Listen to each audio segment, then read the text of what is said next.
Halo guys, selamat malam. Apa kabar semuanya teman-temanku, Sobat Ambyar, Agung Ambyar dimanapun kalian berada. Aku doakan kalian semoga sehat selalu dan tetap semangat. Jadi kali ini aku akan membahas sekilas tentang Kerajaan Majapahit. Pastinya untuk kalian semuanya teman-temanku sudah tidak asing lagi mendengar kata Majapahit, bukan? Majapahit adalah salah satu kerajaan besar yang pernah berdiri di Nusantara, khususnya Indonesia. Dan konon dikabarkan Majapahit juga menguasai beberapa wilayah di seberang Nusantara sana atau seberang Indonesia. Tapi sebelumnya, buat kalian yang belum klik tombol subscribe, like, komen, dan share, jangan lupa.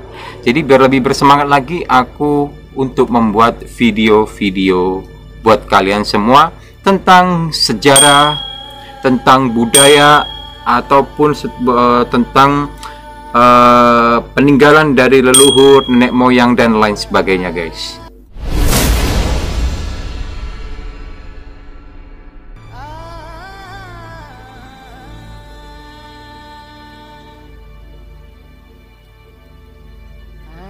Indonesia memiliki sejarah yang cukup panjang.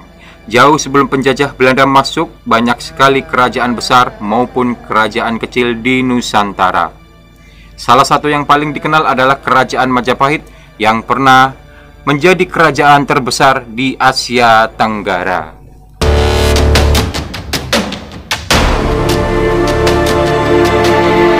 Kerajaan Majapahit adalah kerajaan Hindu-Buddha yang terakhir menguasai Nusantara dan dinilai sebagai salah satu negara terbesar di dalam sejarah Indonesia. Kerajaan ini berhasil menjadi imperium terbesar di abad ke-13 dengan angkatan laut yang sangat kuat. Sejarah berdirinya Kerajaan Majapahit bermula setelah Kerajaan Singosari runtuh. Raden Wijaya, menantu Raja Kertanegara dari Singasari, dan para pengikutnya yang dikejar tentara Kediri berhasil lari hingga ke Madura untuk meminta perlindungan dari Arya Wiraraja. Raden Wijaya disarankan untuk berpura-pura takluk dan setelah akhirnya mendapatkan kepercayaan, ia meminta sebuah daerah di wilayah hutan tarik. Di tempat inilah Raden Wijaya mendirikan kerajaan yang kemudian dikenal sebagai Kerajaan Majapahit. Raden Wijaya bertakhta sepanjang tahun 1293 hingga 1309 dengan gelar Kertarajasa Jayawardhana.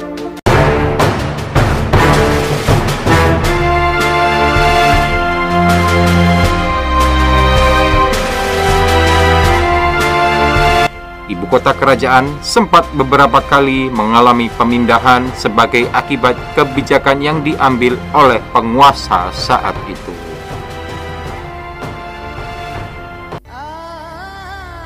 Pada mulanya, Kerajaan Majapahit berpusat di Mojokerto.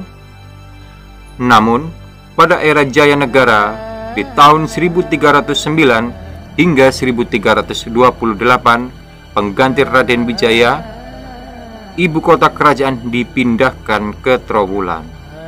Ibu kota Majapahit kembali berpindah pada masa pemerintahan Girindrawardhana di tahun 1456 sampai 1466, yaitu ke Kediri atau Daha. Masa keemasan Kerajaan Majapahit terjadi pada masa pemerintahan Hayam Wuruk atau Rajasa Negara di tahun 1350 sampai 1389 dengan dukungan Gajah Mada. Sumpah Palapa yang diucapkan Gajah Mada pada tahun 1336 ketika diangkat sebagai Mahapatih atau sebagai Perdana Menteri. Saat itu Mahapatih Gajah Mada bersumpah akan menyatukan wilayah-wilayah Nusantara di bawah naungan Kerajaan Majapahit. Sumpah Amukti Palapa mengantarkan Majapahit ke gerbang kejayaan karena Gajah Mada berhasil mewujudkan ikrarnya.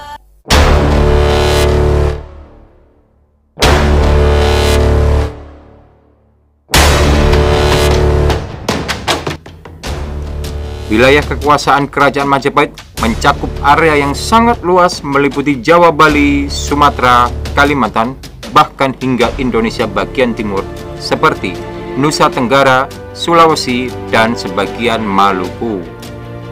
Ada 98 kerajaan kecil yang bernaung di bawah kekuasaan Majapahit. Tak hanya di bumi Nusantara, pengaruh dan ekspansi kerajaan Majapahit juga menjangkau negeri-negeri seberang, mulai dari Semenanjung Malaya, Tumasi yang saat ini kita kenal dengan Singapura, juga sebagian Thailand dan Filipina. Pada tahun 1364, Mahapati Gajah Mada wafat dan ternyata hal ini menjadi salah satu faktor yang menyebabkan kerajaan Majapahit mulai melemah. Karena sangat menghormati sang penasehat, Hayam Wuruk tidak mau menunjuk orang lain untuk menjadi Mahapati. Bagi Hayam Wuruk, Gajah Mada adalah segalanya. Tak heran ketika Gajah Mada wafat, Hayam Wuruk pun limbuk.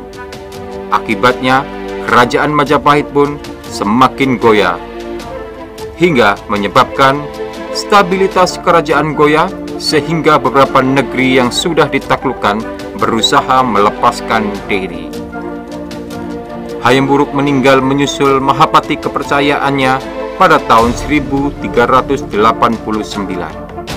Peristiwa ini kemudian memicu polemik mengenai proses suksesi raja baru. Perselisihan keluarga pun tak terhindarkan dan hal ini semakin melemahkan kerajaan. Adanya kisruh dalam keluarga istana terbukti dengan terjadinya perang Paragreg antara Wikramawardhana dan Bre Wirabumi. Keduanya memiliki kekerabatan yang sangat dekat dengan Raja Hayam Wuruk, sehingga sama-sama mengklaim sebagai penerus tahta Majapahit. Wikramawardhana adalah suami dari putri Hayam Wuruk dari sang permaisuri, sedangkan Bre Wirabumi adalah putra Hayam Wuruk dari istri Selir. Selain tidak adanya pemimpin kuat setelah Hayam Wuruk, perang saudara ini juga menjadi penyebab kemunduran Majapahit. Setelah perang Paragreg, kerajaan Majapahit memang masih bertahan cukup lama. Bahkan pada masa pemerintahan Ratu Suhita, kerajaan ini menunjukkan tanda-tanda kebangkitan. Namun, pada periode tahun 1453 hingga 1456, Majapahit justru mengalami kekosongan kepemimpinan. Kejayaan Majapahit semakin menuju kehancuran ketika Kesultanan Demak muncul pada tahun 1475. Berdirinya kerajaan Islam pertama di Jawa ini tak hanya mengancam eksistensi kerajaan Majapahit, tetapi juga memiliki jejak penting dalam sejarah Nusantara. Perjalanan sejarah Nusantara yang sebelumnya didominasi era Hindu-Buddha cukup lama berganti dengan periode Islam setelah Kesultanan Demak muncul. Dan meski saat itu masih ada kerajaan Majapahit, tidak punya peran lagi dan keruntuhannya hanya menunggu waktu saja. Sistem pemerintahan kerajaan Majapahit dan birokrasi di kerajaan Majapahit baru berjalan dengan teratur pada masa kepemimpinan Raja Hayam Wuruk, dan kala itu Mahapatinya bernama Mahapati Gajah Mada. Raja dianggap sebagai penjelmaan dewa oleh masyarakat. Para putra serta kerabat dekat raja diberi kedudukan yang sangat tinggi. Dalam menjalankan pemerintahannya, Raja-Raja Majapahit dibantu para pejabat birokrasi, di antaranya Rakrian Mahamantri Kartini, yang biasanya dijabat putra-putra raja. Rakrian Mantri Ripakiran-Kiran, yaitu Dewan Menteri yang melaksanakan pemerintahan. Dharma Diaksa, yaitu para pejabat hukum, keagamaan. Dan Dharma Upapati, yaitu para pejabat keagamaan. Di dalam Dewan Menteri, terdapat seorang pejabat yang paling penting, yaitu Rakrian Mapatih atau Patih Hamangkubumi, yaitu Perdana Menteri yang melaksanakan kebijakan raja. Di samping itu, Ada juga Dewan Pertimbangan Kerajaan yang beranggotakan kerabat raja. Raja Hayam Wuruk juga melakukan pembagian wilayah kerajaan dengan teratur. Raja-raja yang pernah berkuasa di Kerajaan Majapahit merupakan penerus dari keluarga Kerajaan Singasari. Kerajaan ini sendiri dirintis Sri Ranggah Rajasa, pendiri Wangsa Rajasa pada akhir abad ke-13. Nama raja-raja yang pernah memegang tampuk pimpinan sepanjang Kerajaan Majapahit beserta gelar dan periode pemerintahannya adalah seperti berikut ini.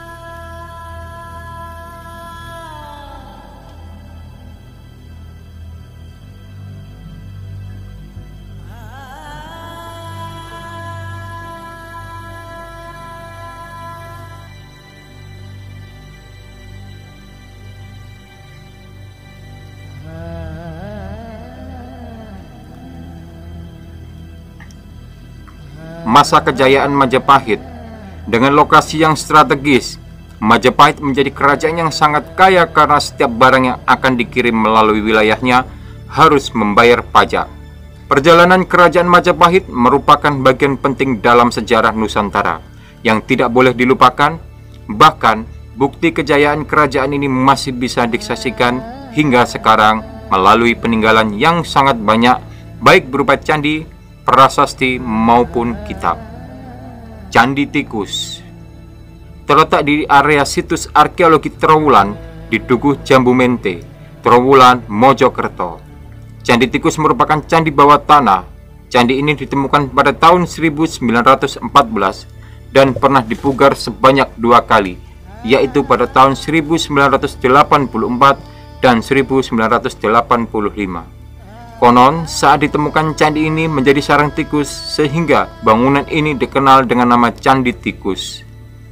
Terdapatnya miniatur menara yang merupakan ciri khas bangunan abad ke-13 hingga ke-14. Candi Gapura atau Gapura Wringin Lawang. Nama Wringin Lawang berasal dari bahasa Jawa yang berarti pintu beringin, terletak di Jatipasar, Kecamatan Trowulan, Mojokerto. Candi ini dibangun pada abad ke-14. Material yang digunakan adalah batu bata merah. Candi Bajang Ratu berlokasi di Desa Temon, Kecamatan Trowulan, Mojokerto. Candi ini diperkirakan dibangun pada abad ke-14. Bangunan ini merupakan pintu masuk menuju bangunan suci tempat memperingati wafatnya Raja Jayanegara pada tahun 1328.